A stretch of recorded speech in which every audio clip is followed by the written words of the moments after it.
Hello, welcome students. तो आज हम क्लास 9 शुरू करने जा रहे हैं। क्लास 9 का चैप्टर नंबर 1 आज हम देखेंगे। फर्स्ट चैप्टर है हमारा फ्रांसीसी क्रांति।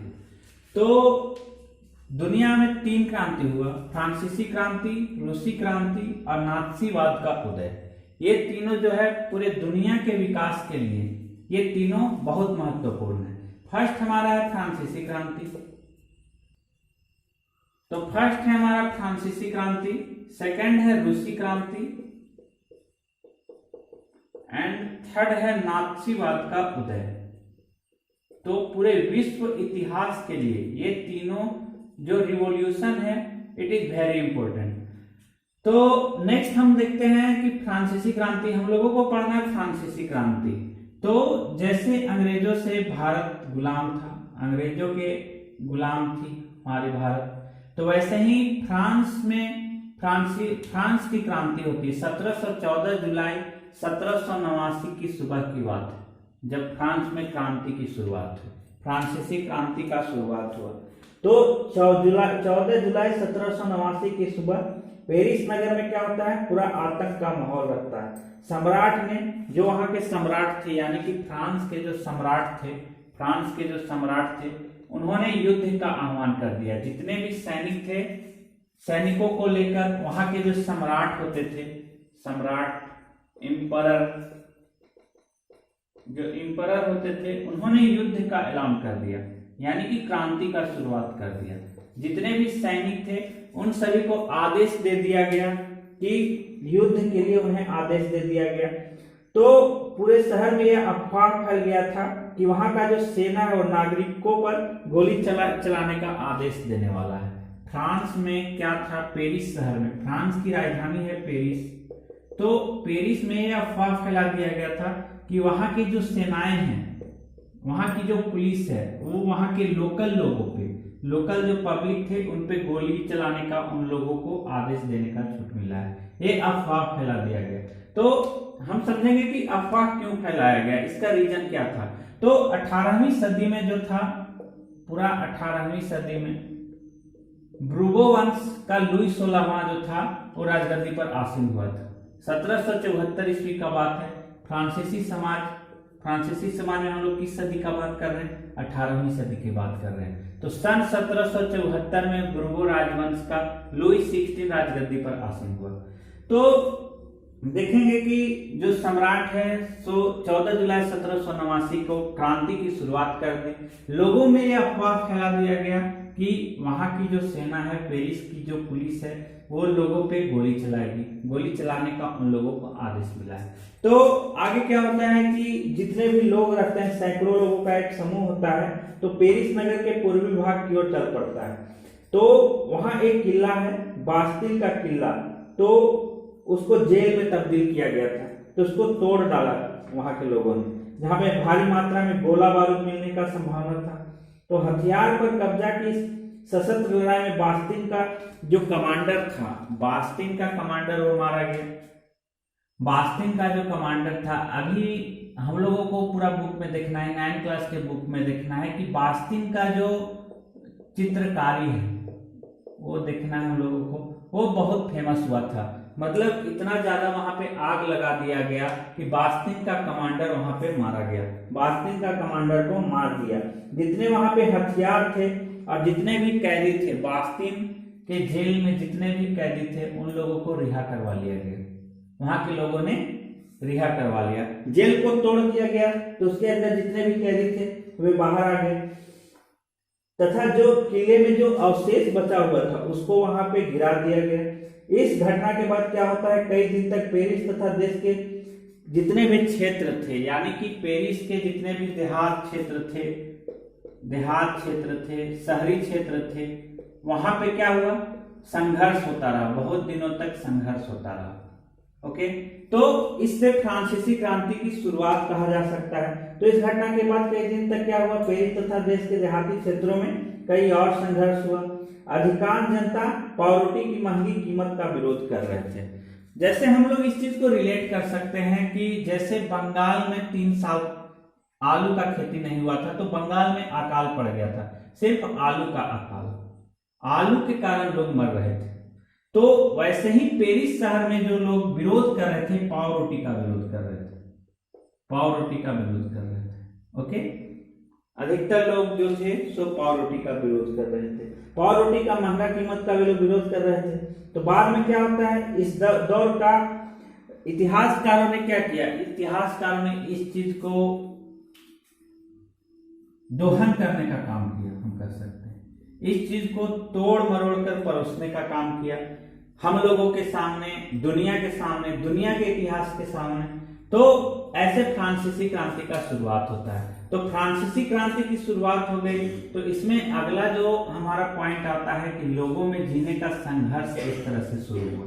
तो हम लोग इस चीज से रिलेट कर सकते हैं इसको कि जो फ्रांस की जनसंख्या थी सन 1715 में थी 2.3 करोड़, 2.3 करोड़ जनसंख्या थी।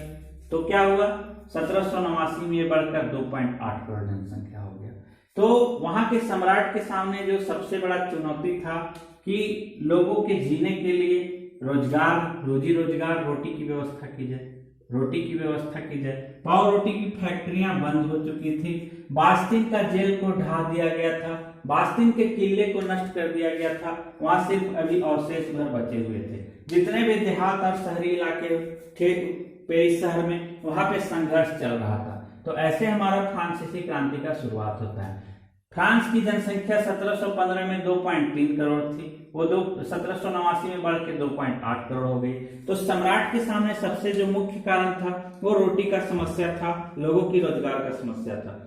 अब हम लोग देखते हैं 3 वर्ग में बटा हुआ था, जो समाज था वहां का वो 3 वर्ग में बटा हुआ था। पहला था पादरी वर्ग, पादरी वर्ग, इसके नीचे आते थे कुलीन वर्ग, कुलीन वर्ग, और जो सबसे नीचे तबके के लोग थे ये मजदूर थे।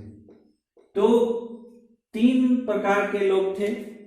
पहले थे पादरी वर्ग, दूसरा सेकेंड स्टेट में आते थे कुलीन वर्ग, थर्ड में आते थे बड़े व्यवसायी, व्यापारी, अदालत के कर्मचारी, वकील, किसान, कारीगर, छोटे किसान, भूमिहीन मजदूर और नौकर। तो समाज का ऐसा स्टेटस बना हुआ था, फ्रांस में ऐसा स्टेटस बना हुआ था, फ्रांस में बटा हुआ था, वहां का समाज बटा हुआ था। वहां 3 स्टेट में बटे हुए थे। मजदूर, मजदूर सबसे नीचे के लोग थे, इसके ऊपर थे कर्मचारी लोग, जितने भी कर्मचारी गण थे जो वहां पे कार्य करते थे, और सबसे नीचे आता था मजदूर, किसान। ओके, तो इसमें क्या होता है कि जैसे जीने का संघर्ष पॉइंट में हम लोग देखेंगे कि कैसे रोटी की समस्या उत्पन्न हुई। तो सन 1774 में क्या होता है, बुर्बो राजवंश का लुई 16वां फ्रांस की राजगद्दी पर बैठता है। उस समय उसका उम्र केवल 20 साल था और उसका विवाह ऑस्ट्रिया की राजकुमारी मैरी एंटोइनेट से हुआ। लुई 16वां की शादी हो जाती है 20 वर्ष की उम्र में लुई एंटेटोनस के साथ, लुई एंटेटोनस, एंटेटोनस। तो ये कहाँ का था, कहाँ की थी, ऑस्ट्रिया की थी, ऑस्ट्रिया की ये राजकुमारी थी। तो लुई 16वां का इससे शादी हो जाता है, लुई 16वां का इससे शादी हो जाता है मात्र 20 वर्ष की आयु में। ऑस्ट्रिया की राजकुमारी लुई एंटेटोनस से लुई 16वां की शादी हो जाती है। तो राज्यारोहण के समय उसने राजकोष खाली पाया। जब उसको राजगद्दी दिया गया तो जितने भी राजकोष थे वो खाली पड़े थे। खाली पड़ने का कारण क्या था, फ्रांस में बहुत लंबे समय से युद्ध चल रहा था। फ्रांस के जितने भी संसाधन थे, यानी कि जो मुख्य संसाधन थे वो खत्म हो चुके थे। वहां की जो कोष थे वो खाली हो चुकी थी, पूरा अकाल पड़ चुका था कोष में, धन के कोष में पूरा अकाल पड़ चुका था। तो इस समय युद्ध के चलते फ्रांस में टोटल 10 अरब लिब्रे से अधिक का कर्ज हो चुका था। फ्रांस देश पे पूरा 10 अरब से अधिक का कर्ज हो चुका था, 10 अरब से अधिक। इतनी बड़ी चुनौती फ्रांस के राजकुमार लुई 16वां के ऊपर था। लुई 16वां की शादी हो जाती है 20 वर्ष की आयु में ऑस्ट्रिया की राजकुमारी लुई एंटेटोनस के साथ। जब उनका राज्यारोहण होता है, जब उनको राजगद्दी सौंपा जाता है, तो टोटल 10 अरब से अधिक का कर्ज था फ्रांस के ऊपर। पूरा जो कोष था यानी सरकारी खजाना जो था पूर्ण रूप से खाली हो चुका था। तो क्या था, फ्रांस में 10 अरब लिब्रे से भी अधिक का कर्ज हो गया था। जब उस पर पहले से 2 अरब लीरे का बोझ चढ़ा हुआ था, सरकार से कर्जदाता 10% ब्याज की मांग करने लगे।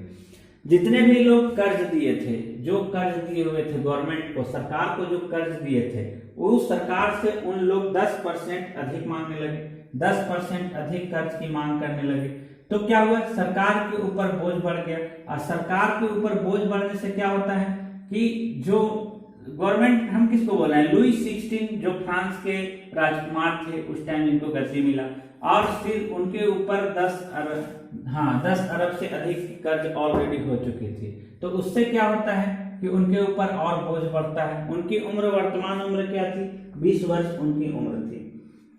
तो क्या होता है, धीरे धीरे जितने भी नियमित खर्च थे, जो सरकार का नियमित खर्च था, यानी कि विश्वविद्यालय चलाने का खर्च, विश्वविद्यालय यानी कि शिक्षा,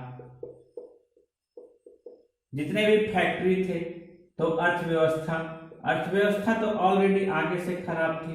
10 अरब से अधिक का कर्ज हो चुका था और जो कर्जदाता थे, जो लोगों ने कर्ज दिया था, वो 10% कर्ज मांग रहे थे, 10% इसमें से एक्स्ट्रा मांग रहे थे। तो इससे क्या हुआ, सरकार के ऊपर दिनों दिन बोझ बढ़ता गया। तो अपने नियमित खर्च, जैसे सेना का रखरखाव था, राज दरबार था, सरकारी कर्मचारी था, विश्वविद्यालय चलाने के लिए फ्रांसीसी सरकार को अपने कर में और वृद्धि के लिए बाध्य हो गया। सरकार तो ऑलरेडी फ्रस्ट्रेट हो चुका था, उसके ऊपर 10 अरब से अधिक का कर्ज था। अब सरकार को अपनी सुचारू ढंग से चलाने के लिए, अपने आर्मी चलाने के लिए, सेना चलाने के लिए, विद्यालय चलाने के लिए तथा अपना सरकारी राजकाज, राजपाट चलाने के लिए और अधिक बोझ धीरे धीरे बढ़ता गया। तो इससे क्या हुआ, लुई 16वां के ऊपर धीरे धीरे ये कर्ज बढ़ता गया। तो वर्ग में विभाजित जो फ्रांसीसी समाज था, हम लोग देखें 3 स्टेट में विभाजित था। पहला पादरी वर्ग, सेकंड था कुलीन वर्ग, तीसरा था कर्मचारी और मजदूर वर्ग। अब हम लोग नेक्स्ट पॉइंट देखते हैं। तो हम लोग पीछे देखे कि कैसे सरकार के ऊपर कर्ज की बोझ बढ़ते जा रहे थे। तो सरकार ने क्या किया कि टैक्स वसूलना शुरू किया। तो एक टैक्स हम लोगों को पढ़ना है, धार्मिक कर, जिसे कि टाइथ के नाम से जाना जाता था। यानी कि पादरी वर्गों में या फिर चर्च से विशेषकर चर्च से जो कर वसूला जाता था उसे हम टाइथ कर कहते थे। टाइथ कर, प्रत्यक्ष कर क्या था, प्रत्यक्ष कर था कि जो तमाम लोगों को, सरकार को जो कर चुकाना पड़ता था, जो आम नागरिकों को, जितने भी लोग थे, तमाम लोगों को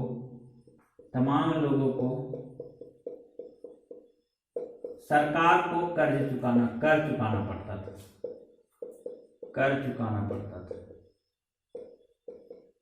इसे हम कहते थे टाइल, यानी कि प्रत्यक्ष कर। तो अगला पॉइंट जो हम लोगों को देखना है कि उभरते मध्य वर्ग ने विशेषाधिकार के अंत की कल्पना क्यों की। जो उनका विशेष अधिकार था, अपना जो अधिकार था, तो होता क्या है कि लुई 16वां का शासन वहां पे चल रहा था। लुई 16वां का शासन चल रहा था।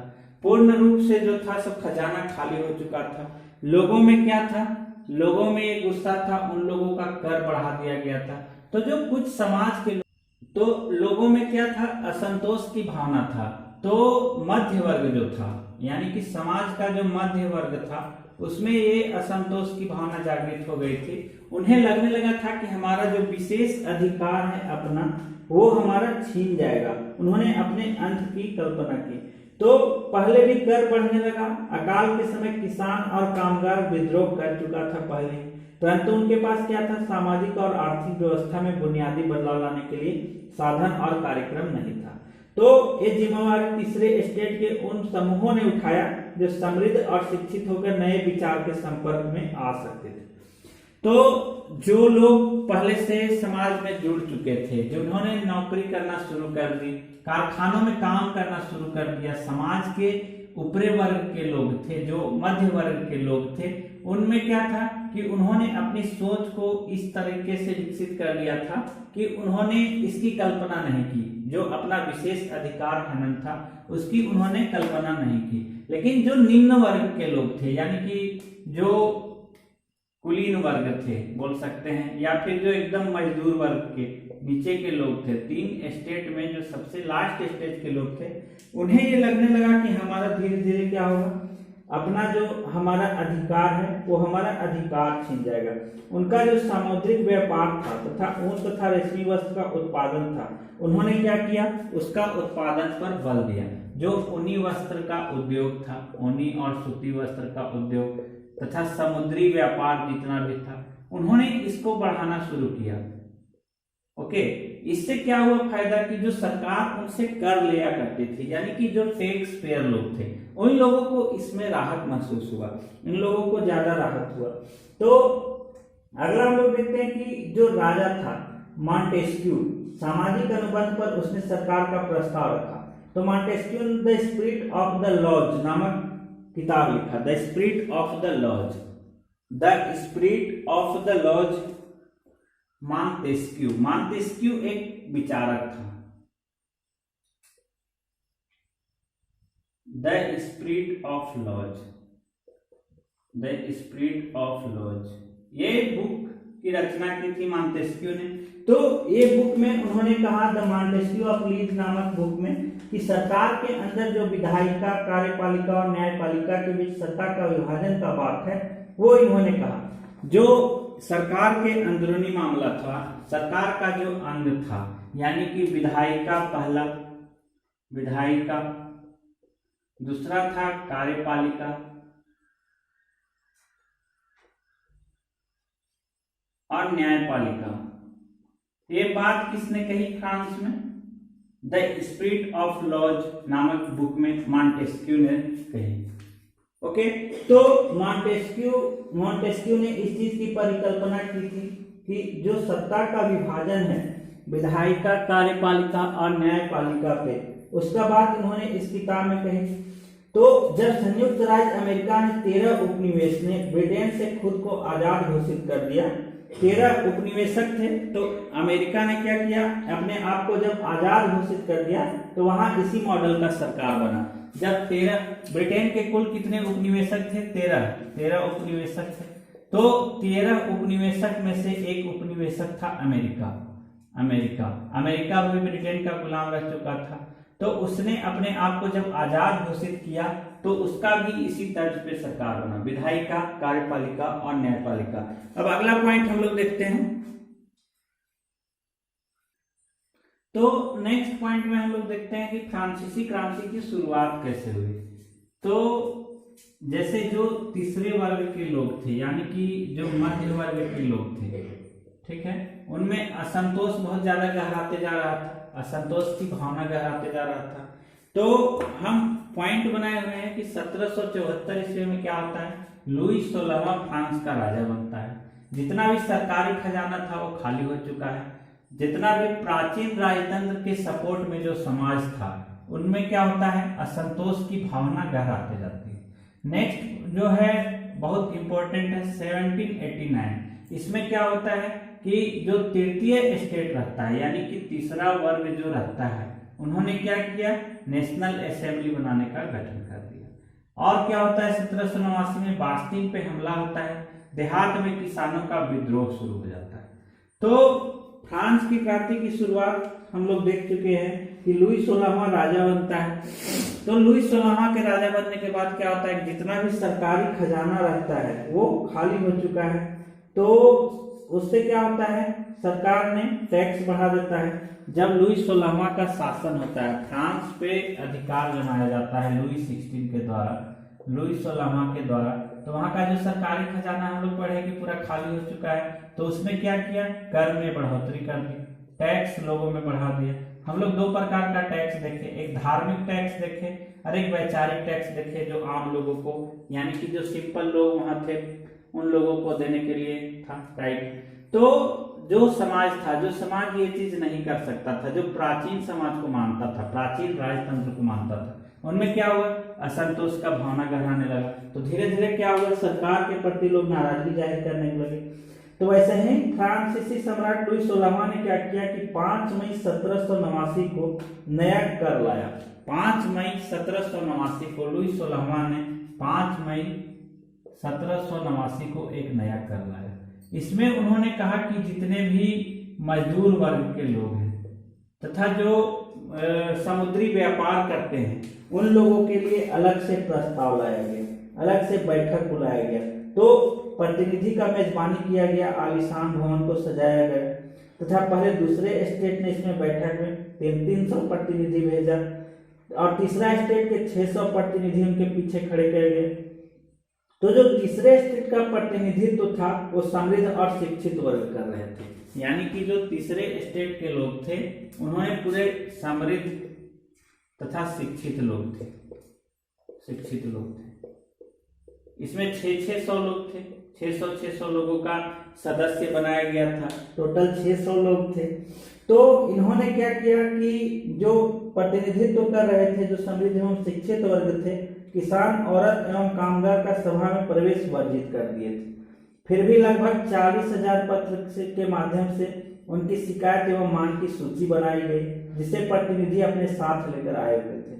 तो स्टेटस जनरल के नियम के अनुसार क्या था कि प्रत्येक वर्ग को एक मत देने का अधिकार था, यानी कि जितने भी वर्ग थे, यानी तृतीय वर्ग, सेकेंड वर्ग, तो 40,000 जो लोग थे, यहाँ पे लोगों का एंट्री बंद कर दिया गया, लेकिन फिर भी 40,000 लोगों ने ये पत्र सौंपा, ये असेंबली को, यानी कि इस मेंबर को सौंपा अपना जो असंतोष था सरकार के खिलाफ, उस चीजों को पत्र के माध्यम से सौंपा गया, जिसमें प्रत्येक सदस्य को एक मत देने का अधिकार था। यह एक लोकतांत्रिक सिद्धांत था, जिसे मिसाल के तौर पर रूसो ने अपनी पुस्तक द सोशल कॉन्ट्रैक्ट में प्रस्तुत किया।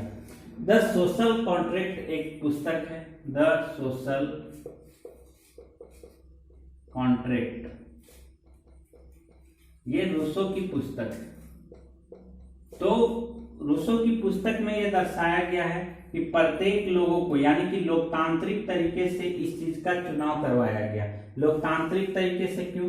प्रत्येक लोग को एक मत देने का अधिकार दिया गया, एक एक मत देने का अधिकार दिया गया।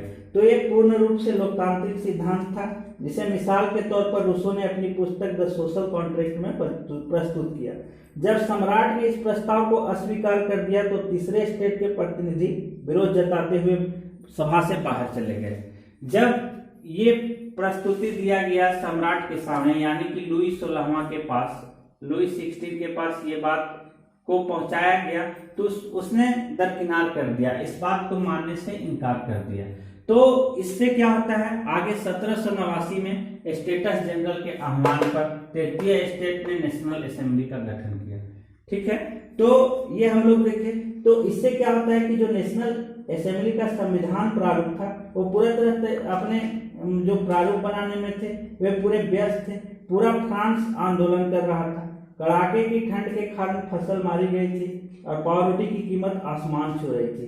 जितने भी देहाती इलाके थे उसमें पूर्ण रूप से यह अफवाह फैला दिया गया कि जो सरकार का, सम्राट का जो सेना है, सम्राट का जो सेना है वो आक्रमण करने वाले हैं। इससे क्या हुआ, देहात में किसानों का विद्रोह शुरू हो गया, ठंड का दिन आ गया, पूरा फ्रांस में क्रांति हो रहा था। तो इससे क्या हुआ कि पाव रोटी की जो फसल थी, पाव रोटी की फसल थी, वो पूर्ण रूप से डिपेंडेंट थी खेत पे। तो खेत क्या होता है, पूर्ण रूप से अकाल की स्थिति हो जाती है, जिससे पाव रोटी का उत्पादन बंद हो जाता है। तो जो किसान लोग थे, किसान वर्ग के, मजदूर लोग के वर्ग थे, उनमें यह संतोष की भावना उत्पन्न हो गई।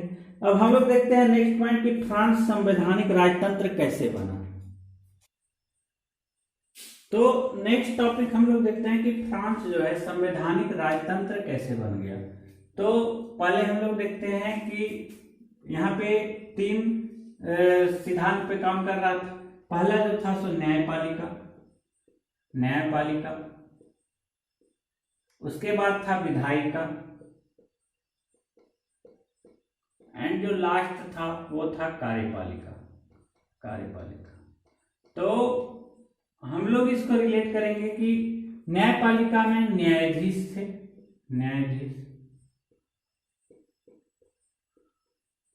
न्यायाधीश थे। तो न्यायाधीश किससे थे, सक्रिय जो नागरिक थे और निष्क्रिय नागरिक थे। सक्रिय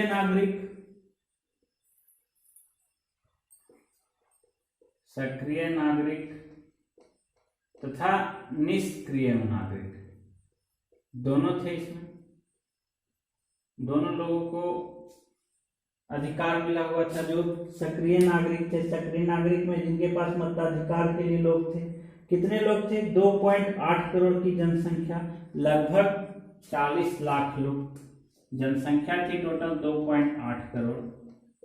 इसमें कुल लोग जो थे तो 40 लाख थे, कुल 40 लाख लोग, कुल 40 लाख लोग। ओके, तो 2.8 करोड़ की कुल जनसंख्या थी, 40 लाख लोग लगभग थे।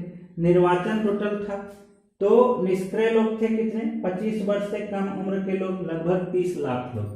25 वर्ष से कम उम्र के लोग, 25 वर्ष के कम उम्र के लोग लगभग 25 लाख लोग थे, 25 लाख लोग थे। इनका निर्वाचन होता था, निर्वाचन किया जाता था। जिन्हें 25 वर्ष से अधिक के लोग थे, जिन्हें की वोट देने का अधिकार था, टोटल 50,000 पुरुष थे, 50,000 पुरुषों को मिला था, 50,000 पुरुषों को ये अधिकार मिला हुआ था। कुल मतदान करने का जो लोगों की संख्या थी, निर्वाचन संख्या थी, वो 50,000 थी। किसको इन्होंने मतदान, ये लोग किसको करते थे? नेशनल असेंबली को। जो नेशनल असेंबली बनाया गया था तीसरे स्टेट के द्वारा, नेशनल असेंबली, जिसमें कुल 745 सदस्य थे, तो उन्हें इन लोगों के द्वारा मतदान दिया जाता था। इससे क्या होता था? सॉरी, इधर उल्टा लिख दिए हैं हम। ये होगा विधायिका, विधायिका, और ये होगा कार्यपालिका, कार्यपालिका। आप लोग नोट्स भी बना सकते हैं, बीच में वीडियो को रोक के पॉज करके आप लोग नोट्स भी अच्छा खासा तैयार कर सकते हैं। तो इसके जो थे सम्राट थे और मंत्री लोग थे, कार्यपालिका में सम्राट और मंत्री लोग थे, सम्राट और मंत्री लोग थे। तो इस नेशनल असेंबली में कुल 745 सदस्य थे, 50,000 पुरुष की संख्या थी मतदान की, उसके द्वारा निर्वाचित होकर आते थे। इसको कंट्रोल करता था नेशनल असेंबली। इस तरह से फ्रांस का वहां पे असेंबली बना हुआ था, संवैधानिक राजतंत्र बना हुआ था। उसका ये प्रारूप हम आप लोगों को बताए, आप लोगों के सामने शेयर किए। तो सन 1791 में क्या होता है? संविधान ने कानून बनाने का अधिकार नेशनल असेंबली को सौंप दिया। अब नेशनल असेंबली अप्रत्यक्ष रूप से चुना जाता था, सर्वप्रथम नागरिक एवं निर्वाचन समूह का चुनाव करते थे। तो हम लोगों ने जैसे देखा कि कुछ लोग थे जो सक्रिय लोग थे, सक्रिय लोग यानी कि फ्रांस की कुल जनसंख्या कितनी थी? 2.8 करोड़ थी। तो 2.8 करोड़ की कुल जनसंख्या थी, इसमें 25 वर्ष के जो लोग थे, 25 वर्ष से ऊपर के लोग, उसे सक्रिय नागरिक का हम नाम दे रहे हैं। जो 25 वर्ष से कम उम्र के लोग थे वे निर्वाचन नहीं कर सकते थे, उनकी संख्या कुल थी 25 लाख। तो 40 लाख पुरुष थे, ठीक है। तो 50,000 पुरुषों ने निर्वाचन किया नेशनल असेंबली के लिए। नेशनल असेंबली में कुल सदस्यों की संख्या थी 745। तो ये जो नेशनल असेंबली था वो सम्राट और मंत्री चलाता था, सम्राट और मंत्री बांट दिया गया था कार्यपालिका के लिए। और जो सुप्रीम होता था वो न्यायाधीश होता था, न्यायपालिका, न्याय के लिए। तो हम लोग ये चीज देखें तो नागरिकों को विशेष अधिकार दिया गया था। तो पुरुषों का एक नागरिक अधिकार पत्र होता था, तो उसका नागरिक अधिकार पत्र में ये था, हम लोगों को बहुत सारा पॉइंट एनसीईआरटी में दिया हुआ है, तो है कि आदमी जो था स्वतंत्र पैदा होता था, परंतु स्वतंत्र रहता उनका जैसे कोई भी जो मनुष्य जो है स्वतंत्र पैदा हुआ, यानी कि इस पॉइंट के अनुसार हम लोग देखेंगे कि मनुष्य जो है वो स्वतंत्र पैदा हुआ, तो उसका ये अधिकार है कि उसे स्वतंत्रता मिले। स्वतंत्रता उसका जन्मसिद्ध अधिकार है। जैसे भारत में बाल गंगाधर तिलक के द्वारा ये नारा दिया गया कि स्वतंत्रता हमारा जन्मसिद्ध अधिकार है, यानी कि जो लोग जन्म से स्वतंत्र हैं उन्हें हमेशा स्वतंत्र रहने का अधिकार है। हर एक राजनीतिक संगठन का लक्ष्य आदमी के नैसर्गिक एक अहर्नीय अधिकारों को संरक्षित करना है। यानी कि जो लोग काम कर रहे हैं, हमारे लिए जो लोग काम कर रहे हैं, राजतंत्र हो या फिर लोकतांत्रिक व्यवस्था हो, किसी भी प्रकार की सरकारी व्यवस्था में जो विधायिका है यानी कि जो मंत्रीगण है, उनका ये मूल मतलब फैक्ट होना चाहिए, बेसिक थिंग होना चाहिए कि जो लोग हैं, जिन लोगों के लिए काम किया कर रहे हैं हम लोग, उनका जो बेसिक मूलभूत सुविधा है बेसिक जो है उस चीज को हम बनाए रखें, बेसिक मूल सुविधा को बनाए रखें। तो इस तरीके से फ्रांस एक संवैधानिक राजतंत्र बनता है। हम लोग देखें कि जो तीसरा स्टेट था यानी कि थर्ड जो स्टेट थे वे लोग नाखुश थे, सरकार ने प्रस्ताव मानने से इनकार कर दिया। उसके बाद नेशनल असेंबली का गठन होता है। कुल 50,000 पुरुषों के द्वारा मतदान किया जाता है। इसका जो डायरेक्शन था सम्राट और मंत्री के लिए था। तो अगला पॉइंट है हमारा कि फ्रांस में राजतंत्र का उन्मूलन और गणतंत्र की स्थापना कैसे हुई। तो फ्रांस में राजतंत्र की स्थापना हम लोगों ने देखा कि जो तीसरा स्टेट था उसमें असंतोष के कारण नेशनल असेंबली का गठन किया गया और नेशनल असेंबली ने 50,000 पुरुषों के मत के द्वारा वहां पे राजतंत्र का स्थापना किया। तो इसमें भी बहुत सारे पहलू थे। हम लोगों को पढ़ना है कि जैसे लुई 16वां ने संविधान पर हस्ताक्षर तो कर दिया था, परंतु प्रसा के राजा से उसकी गुप्त वार्ता भी चल रही थी। प्रसा का जो राजा था उससे उसका गुप्त वार्ता चल रहा था। ये 1789 की गर्मी के बाद जो होने वाला घटना था उसको नियंत्रित करने के लिए इन शासकों ने सेना भेजने की योजना बना ली थी। लेकिन जब तक इस योजना पर अमल होता, अप्रैल 1792 में के विरुद्ध युद्ध की घोषणा कर दी। 1792 में क्या होते हैं, जो नेशनल असेंबली था जिसकी अभी वहां पे काम हो रही थी, नेशनल असेंबली जिन्होंने मॉनिटर कर रहा था उस देश को, उसने क्या किया, प्रसा के विरुद्ध युद्ध की घोषणा कर दी। क्यों? फ्रांस में लुई 16 का शासन चल रहा था, तो लुई 16वां की आपस में वार्ता हो रही थी कि गर्मी के दिन के बाद हम लोगों का क्या होगा कि यहाँ पे हम लोग अपना आर्मी भेजेंगे। तो उससे क्या था कि यहाँ का जो असेंबली था उसको भंग कर दिया जाए। लेकिन 1792 ईस्वी में नेशनल असेंबली ने क्या किया कि युद्ध की घोषणा कर दी। प्रसा एवं ऑस्ट्रिया के विरुद्ध युद्ध की घोषणा का प्रस्ताव पारित कर दिया। तो फ्रांस से हजारों स्वयंसेवक जो सेना थे वो भर्ती होने के लिए जमा होने लगे। उन्होंने इस युद्ध को यूरोपीय राजाओं एवं कुलीन वर्गों के जनता के लिए जंग के रूप में लिया। तो धीरे धीरे क्या होता है कि जंग के रूप में जो नेशनल असेंबली होता है उसका प्रस्ताव एवं ऑस्ट्रिया के विरुद्ध जो जंग का प्रस्ताव था वो पारित कर दिया जाता है। ओके, तो इससे क्या होता है कि बहुत सारे जो लोग थे वो वहां की सेना में भर्ती होने के लिए आमंत्रित कर लिए जाते हैं और वे लोग, बहुत सारे लोग जो हैं सो खुद से भी जाकर और सेना में शामिल होना चाहते हैं। तो जैकोबिन क्लब बनाया गया। जैकोबिन क्लब का जो नाम था वो पेरिस के भूतपूर्व कॉन्वेंट ऑफ सेंट जेकब के नाम पर पड़ा। तो उसका एक राजनीतिक समूह का अड्डा बन गया। जो कॉन्वेंट था, कॉन्वेंट क्या था, कॉन्वेंट हम लोग देखते हैं कि कॉन्वेंट क्या था। तो हुआ क्या कि वहां के जो लोग थे, जो रिटायर्ड लोग थे, यानी कि जो रिटायर्ड आर्मी से लोग थे, उनका एक सामूहिक राजनीतिक दल बन गया, राजनीतिक समूह बन गया जिसका नाम दिया गया कॉन्वेंट। ये जैकोबिन के लोग थे जो कि राजनीतिक समूह का हिस्सा बन गए। तो जैकोबिन क्लब के सदस्य मुख्यतः क्या थे, समाज के कम समृद्ध हिस्से से आते थे। इनके जो छोटे दुकानदार और कारीगर थे, जैसे जूता बनाने वाले, पेस्ट्री बनाने वाले, घड़ी साथ छपाई करने वाले लोग थे। तो इसके बाद हम लोग देखते हैं कि सन 1792 में गर्मी में जैकोबिन ने खाद्य पदार्थ की महंगाई और अभाव से नाराज पेरिस वासी को लेकर एक विशाल हिंसक विद्रोह की घोषणा बनाई। जो पेरिस में लोग रहते थे, पेरिस में क्या था, पेरिस में महंगाई बढ़ गई थी, तो ये तो बहुत बड़ा राजनीतिक दल बन चुका था, राजनीतिक समूह बन गया था। तो पेरिस में जो महंगाई थी, भूखमरी थी, उसके खिलाफ इसने आवाज उठाना शुरू कर दिया।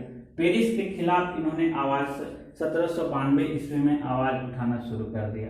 तो इससे क्या होता है कि बहुत सारे लोग जुड़ते जाते हैं उसके साथ। उसका जो समूह था वो क्या था, गरीबों का समूह था, गरीब लोग उसमें ज्यादातर जुड़े होते थे। तो सन 1792 के गर्मी में जैकोबिनों ने खाद्य पदार्थ की महंगाई और उसका अभाव से नाराज पेरिस वासी को लेकर एक विशाल हिंसक विद्रोह का योजना बनाया। तो विद्रोह शुरू हो गया। तो विद्रोह शुरू होने के बाद क्या होता है कि जो लुई 16वां होता है, जो जैसे कॉन्वेंट ने क्या किया कि विद्रोह शुरू कर दिया पेरिस में। तो देशद्रोह के आरोप में वहां का सम्राट लुई 16वां को मौत की सजा सुनाई जाती है। ओके, देशद्रोह के आरोप में मौत की सजा सुनाई दी गई। तो 21 जनवरी 1793 को प्लेस डी ला कॉन्कॉर्ड में उसे सार्वजनिक रूप से फांसी दे दिया गया। 1793 ईस्वी को फांसी दे दिया गया। देशद्रोह के आरोप में लुई 16वां को फांसी दे दिया गया। अब हम लोग अगला पॉइंट देखते हैं कि सन 1793 से 1794 तक के काल को आतंक युग क्यों कहा जाता है। 1793 ईस्वी में क्या होता है, लुई 16वां को फांसी दे दिया जाता है।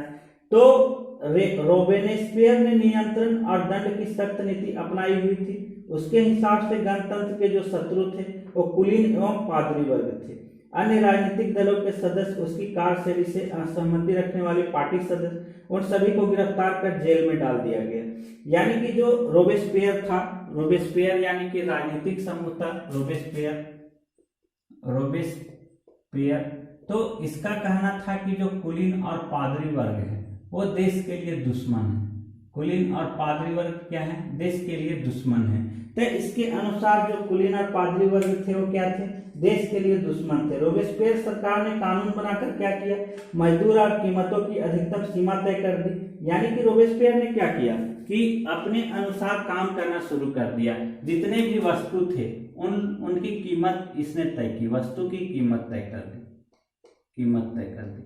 तो उससे क्या हुआ कि गुंडा राज, आतंक राज चालू हो गया। वो अपने मन के मुताबिक काम करने लगा। इससे क्या होता है कि लोगों में त्राही करने लगे। जो लोग थे उसके समर्थन में भी थे कुछ लोग त्राहिमाम करने लगे। तो अंत में क्या होता है कि जुलाई 1794 में न्यायालय द्वारा उसे दोषी ठहराया दिया जाता है और गिलोटिन पर चढ़ा दिया जाता है। 1794 ईस्वी में, 1793 में देशद्रोह के आरोप में लुई 16वां को और 1794 ईस्वी में गिलेटिन पर चढ़ा दिया जाता है। ये जो रोबेस्पियर रहता है रोबेस्पियर को क्या होता है कि गिलेटिन पर चढ़ा दिया जाता है, यानी कि मौत के घाट उतार दिया जाता है 1794 ईस्वी को। अब हम लोग आगे देखते हैं कि डायरेक्टरी शासित फ्रांस किसे कहा जाता है। यानी कि डायरेक्टरी शासित फ्रांस से क्या मतलब है। तो जैकोबिन सरकार के पतन के बाद क्या होता है, मध्य वर्ग के जो संपन्न तबके के पास सत्ता आ गया था। यानी कि जो संपन्न लोग थे वो नए संविधान के तहत संपत्तिहीन तबके को मताधिकार से वंचित कर दिए। यानी कि जो गरीब तबके के लोग थे उनको मत देने से इन्होंने मना कर दिया। तो ये डायरेक्टरी शासन प्रणाली था। यानी कि जो नीचे तबके के लोग थे, डायरेक्टरी शासित फ्रांस में क्या था कि जो नीचे तबके के लोग थे, जो दबे हुए लोग थे, गरीब लोग, उन लोगों को वंचित कर दिया गया, मताधिकार से वंचित कर दिया गया। अब अगला हम लोग का बहुत इंपॉर्टेंट पॉइंट है कि क्या महिलाओं के लिए भी क्रांति कोई हुआ। फ्रांस में हम लोगों ने देखा कि तीसरे वर्ग ने क्रांति की। इससे क्या हुआ, नेशनल असेंबली का गठन किया गया। कुछ दिन क्या हुआ, आतंक राज चला 1793 से 1794 तक। 1793 में देशद्रोह के आरोप में लुई 16वां को गिरफ्तार करके फांसी की सजा सुना दिया गया। रोबेस्पियर को 1794 ईस्वी में दोषी करार देने के बाद गिलेटिन पर चढ़ा दिया गया। डायरेक्टरी शासित फ्रांस में क्या था कि जो गरीब तबके के लोग थे, यानी कि जो नीचे तबके के लोग थे, उन लोगों को मताधिकार छीन लिया गया। तो अगला जो इम्पोर्टेंट पॉइंट है कि क्या महिलाओं के लिए भी कोई क्रांति हुआ। तो महिलाएं शुरू से ही फ्रांसीसी समाज में इतने अहम परिवर्तन लाने लगी थी और इतने गतिविधि में शामिल थे कि उन्हें उम्मीद थी कि उनकी भागीदारी क्रांतिकारी सरकार को उनकी जीवन सुधारने हेतु ठोस कदम उठाने के लिए प्रेरित किया जाएगा। महिलाओं के हितों में काम किया जाएगा सरकार के द्वारा। तो फ्रांस के विभिन्न नगर में महिलाओं का लगभग 60 क्लब अस्तित्व में आया। टोटल 60 क्लब होता था महिलाओं का। महिलाओं को भी उम्मीद थी कि यानी कि हम लोगों के लिए भी कुछ काम किया जाए। यानी कि धीरे धीरे क्या हुआ, उन लोगों में भी उम्मीद जगने लगी। तो जो 60 सदस्य था पूरे शहर में, पूरे फ्रांस पेरिस में 60 सदस्य थे, महिलाओं की सदस्य थी। उन लोगों ने क्या किया कि धीरे धीरे क्लब उनका अस्तित्व में आया। उसमें से था the society of revolutionary and Republic women, सबसे मशहूर क्लब था the society of revolutionary, the society of revolutionary. तो ये सोसाइटी था, तो ये सबसे फेमस सोसाइटी था फ्रांस का। महिलाओं का सोसाइटी था जो सबसे फेमस क्लब था। ओके, तो महिलाओं के लिए भी क्या हुआ, धीरे धीरे सुधार आने लगा। बेकरी की दुकानें पर महिलाएं काम करने लगी। यानी कि महिलाओं को भी धीरे धीरे समाज में जैसे जैसे समाज के लोग आगे आए थे, जैसे सोसाइटी ऑफ रिवोल्यूशनरी सबसे फेमस समाज था। ओके, तो बहुत सारे समाज धीरे धीरे क्या हुए कि जो महिलाओं की समाज यानी कि महिलाओं का जो सोसाइटी था वो धीरे धीरे अस्तित्व में आता है। इससे क्या होता है, समाज में बदलाव होता है, उन लोगों को भी नौकरी के लिए प्रस्ताव आने लगते हैं, समाज में उन लोगों का भी हिस्सा महत्वपूर्ण समझा जाने लगा। अब हम लोग देखते हैं कि दास प्रथा का उन्मूलन। फ्रांस में दास प्रथा का उन्मूलन कैसे हुआ? तो फ्रांसीसी उपनिवेशकों में दास प्रथा का उन्मूलन जैकोबिन शासन के क्रांतिकारी सामाजिक सुधार में एक था। इसमें क्या था, कैरिबियाई उपनिवेशक थे, मार्टिनिक थी, गॉडलेक और सैन डोमिंगो था, तंबाकू, नील, चीनी और कॉफी जैसे वस्तु का महत्वपूर्ण आपूर्तिकर्ता थे। जो वहां के जैकोबिन थे, जैकोबिन शासक जो थे, जैकोबिन शासक वहां पे कॉफी का, कपास का, चाय का सबसे ज्यादा व्यापार करते थे। जो जैकोबिन समुदाय के लोग थे, जैकोबिन समुदाय के लोग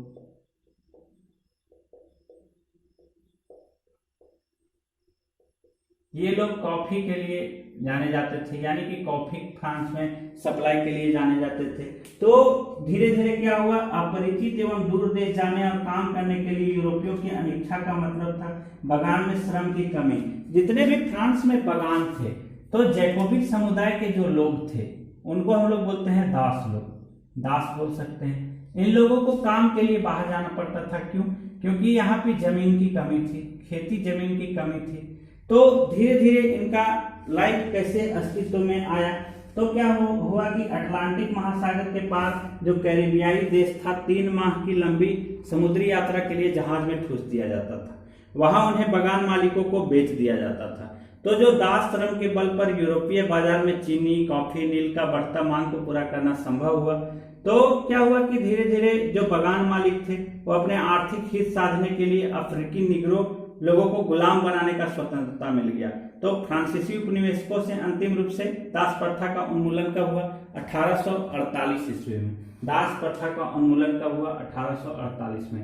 यानी कि समुद्र से सटे हुए जो लोग थे उन लोगों को कॉफी, नील, चाय ये सब उत्पादन के लिए उन्होंने क्या किया, जैकोबिन समुदाय को गुलाम बनाने का कोशिश किया। लेकिन 1848 आते आते क्या हुआ, दास प्रथा का भी उन्मूलन हो गया। जो सबसे लास्ट पॉइंट है हम लोगों का, क्रांति और रोजाना की जिंदगी फ्रांस में कैसे अस्तित्व में आई।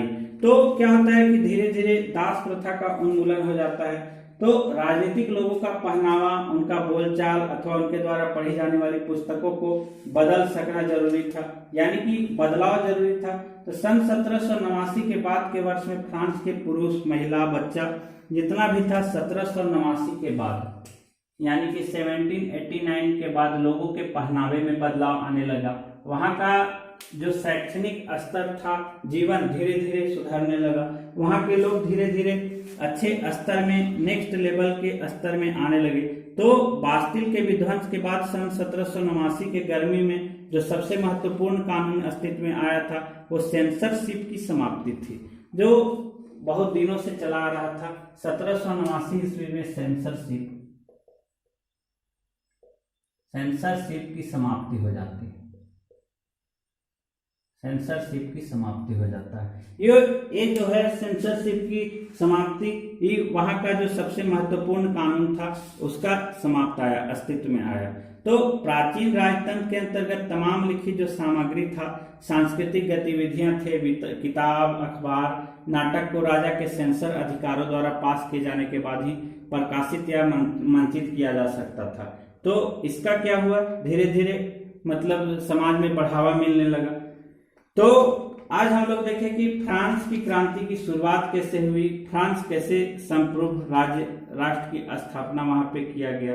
जैसे राजा राम मोहन राय के समय, उस समय यूरोप में फैल रहे जितने भी नए विचार से प्रभावित होने वाले में से थे। जैसे हम लोगों ने क्या देखा कि जो कुलीन वर्ग के लोग थे, यानी कि जो पिछड़े वर्ग के लोग थे, उन लोगों ने भी भारत के थे राजा राम मोहन राय। तो यूरोप के बहुत सारे लोग इनसे प्रभावित हुए। और वहां भी इसका असर देखने को मिला। तो हम लोगों ने आज देखा कि फ्रांस में राजतंत्र का उन्मूलन कैसे हुआ, गणतंत्र का स्थापना कैसे हुआ, आतंक राज चला सन 1793 से 1794 तक के काल को आतंक राज कहा जाता है। डायरेक्टरी शासित फ्रांस यानी कि जो गरीब तबके के लोग या नीचे तबके के लोग थे उन लोगों को मत के लिए कैसे मतलब मना कर दिया गया, यानी कि उनका मताधिकार छीना गया। ओके, दास प्रथा का उन्मूलन हमने देखा कि जैकोबिन समुदाय के जो लोग थे यानी कि समुद्र किनारे के जो देश में काम करते थे कॉफी मिल चाय का उत्पादन करने का, उन लोगों को गुलाम बना दिया जाता था। उसका भी धीरे धीरे सन 1748 ईस्वी में उन्मूलन हुआ। तो फ्रांस की क्रांति का रोजाना जिंदगी हमने देखा कि कैसे द सोसाइटी ऑफ रिवोल्यूशनरी अस्तित्व में आया।